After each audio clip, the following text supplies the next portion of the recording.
The Vesper Finch. Book 1. The Heist. The vault sirens echoed through Aster Gate as the Vesper Finch broke away from the space station. Emergency alerts pulsed into space, carrying news of the theft across every relay and range. Mara gripped the co-pilot's seat, one hand locked on the console, the other pressed hard against the cut on her arm. Blood ran between her fingers, and a few drops struck the deck plating, but she did not look down. "Tell me you mapped the exit route." Jalen's eyes stayed locked on the controls. "Ask Erie. I'm busy keeping us alive." From the systems pit, Erie answered tightly. "Still mapping it." Mara pressed harder against the wound. "Then hurry!" The ship bucked hard as something struck the rear shield. Red warnings flashed across the cockpit glass. "Rear shield impact. Shield load critical." Erie watched the readings flash across his console. "Another hit like that and we may lose the shields." He kept both hands pressed flat on the console, as if pressure could make the numbers behave. Mara looked through the forward canopy as Jalen swung the ship into a hard, evasive turn. Below them, Aster Gate spun in orbit, one of the busiest transit hubs in mapped space.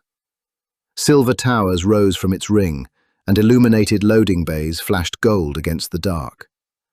Every traffic lane around the station burned crimson. Waypoint beacons across the grid spun amber in perfect sequence. The entire station was now under lockdown.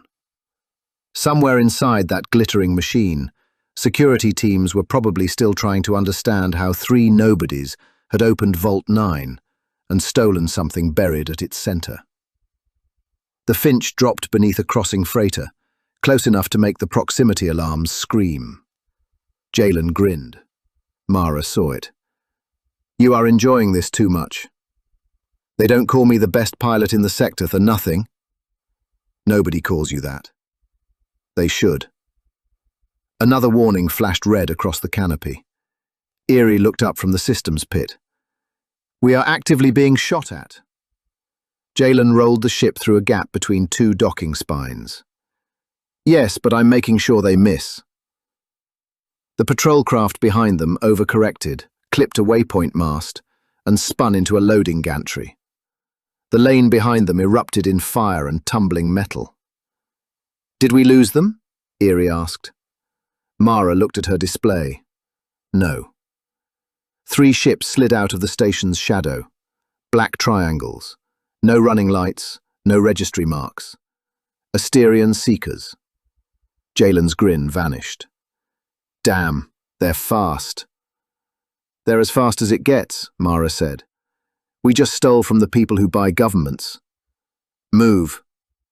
The throttle was already at full. Jalen pushed it anyway. "Remind me why we took this job again?" Mara did not answer at once. The commission had arrived clean, encrypted, and too well funded for her liking. Simple on paper. Break into Vault 9, take the cube, deliver it unopened. No scans, no questions. They had only accepted because the money was obscene. She kept her eyes on the display as the dots blinked closer. "We probably should have asked more questions." "Next time someone offers us so many zeros," Jalen muttered, "remind me to ask who we're robbing first." Erie stayed glued to his readings, still trying to map a safe exit route. "They could have mentioned we were robbing Asterian." "They would never," Mara said. "No one sane agrees to steal from Asterian." "Well, we certainly would have thought twice," Jalen said. "Open path ahead. Bringing the transit core online." His eyes stayed locked on the canopy. "Erie, route, now." Erie's console gave a sharp tone. His expression tightened. "What?" Mara asked. "They're spinning up anchors." The inertia bubble stability indicator flickered from orange to red, then back again. For a moment, nobody spoke. Anchor fields. If the black triangles locked onto them before the jump, the Finch would remain fully registered by the universe. No slipping out, No vanishing. No beautiful loophole in reality, just a ship moving far too fast through matter that still believed in collisions. At that speed, even dust could tear them apart. "How long?" Mara asked. 45 seconds, Eerie said. "Maybe less." For a second, Mara went still. Not enough. Another blast clipped the ship. The cockpit lights flickered. A loose panel above the nav display swung open. Without looking, Jalen punched it shut, like he had done 100 times before. Deep in the hull, the transit core began to whine. Jalen's hands flew across the controls. "The jump solution isn't ready." Mara did not blink. "Use the unfinished one." He glanced back at her. "That's not a plan. That's a suicide note. It's also the only door left. You understand we could come out inside a star?" "Yes." "Or a planet?" "Yes." "Or halfway through a moon?" Mara's mouth twitched. "Better than prison." Jalen almost laughed. Outside, the stars ahead began to lose their edges. They did not stretch or streak. They simply began to blur, as if the universe had started to forget how to draw them. That was what happened near the NLS threshold. Near light shift was not speed, not in the way people imagined it. A ship did not tear through space. It did not cross distance in any honest sense. It approached the point where velocity, mass, and measurement stopped agreeing. Beyond that point, the inertia bubble took hold.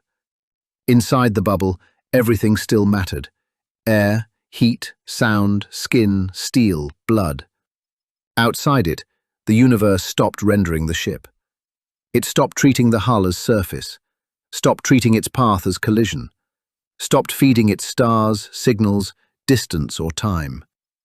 A ship became less than a ship, a vector, a memory of mass, a direction with people inside it. Jalen stared at the controls as the threshold swallowed the stars ahead. "Mara," he said, his voice quieter now.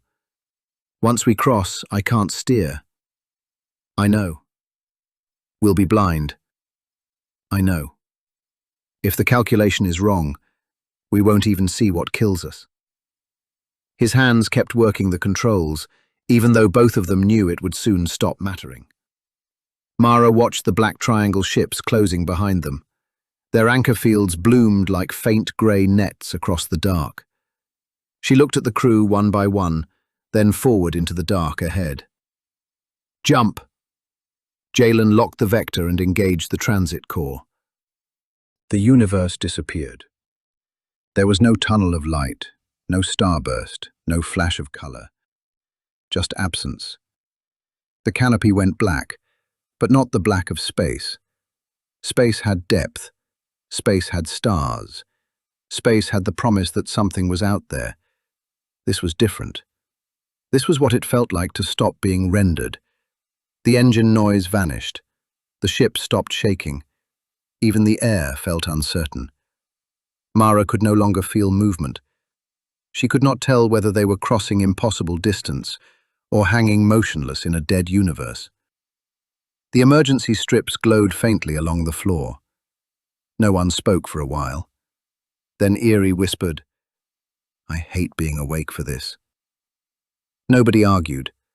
Most crews slept through unresolved transit if they could. Stasis, sedation, anything to spare the mind from sitting inside a bubble cut off from reality. Long enough in the dark, and people came back different. But stasis had to be set before transit. The Finch had not had time, so they endured it together. Mara stared out into the black. For a moment she thought she saw something move. There should not have been anything to see, yet the absence seemed to have depth. A massive shape turned in the black. Then it was gone, or her mind decided it had never been there. "How long?" she asked. Jalen checked the navigation display. It was blank. "I don't know."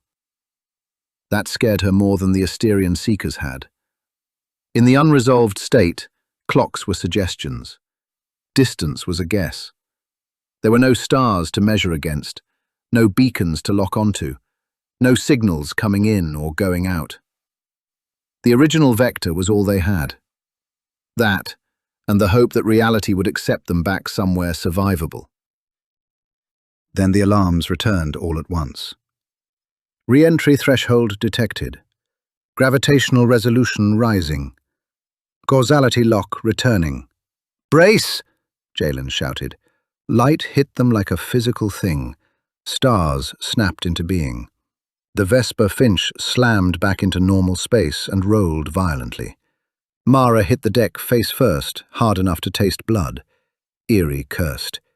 Jalen fought the controls as the ship spun through a field of impossible light. In the first seconds, Mara waited to become part of a star, a planet, or a wall of rock she would never see. But the ship steadied.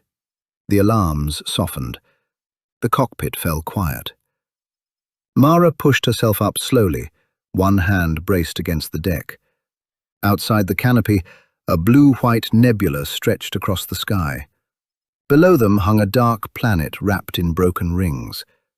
Beyond it, unfamiliar stars burned in patterns no chart had ever taught her. Jalen slumped back in the pilot's chair. He rubbed his eyes as they adjusted to the starlight. "Well," he said, voice shaky, "that was worse than usual." Mara wiped blood from her lip. "We're alive." Jalen exhaled. "Let's not do that again." Eerie did not laugh. He was staring at the navigation system. Then he checked it again. And again. Mara turned towards him. "What?" "There's no beacon grid." Jalen frowned. "That's impossible. No trade markers, no corporate relays, no patrol net, no map response." Eerie looked up, and now there was real fear in his eyes. "There's nothing." Aster Gate was gone. The human world, their world, did not answer. Mara looked out at the strange stars. They had escaped Aster Gate. They had outrun the black triangles. They had survived an unfinished jump. And they had no idea where they were. The deck gave a small shiver under Mara's boots. Then a low tremor moved through the ship. Once. Then again. Slow, deep, deliberate. The three of them froze. Mara looked towards the cargo hold. The thing they had stolen from Vault 9 had shifted in the jump. And out here, beyond the mapped universe, something had begun to wake. End of Book 1.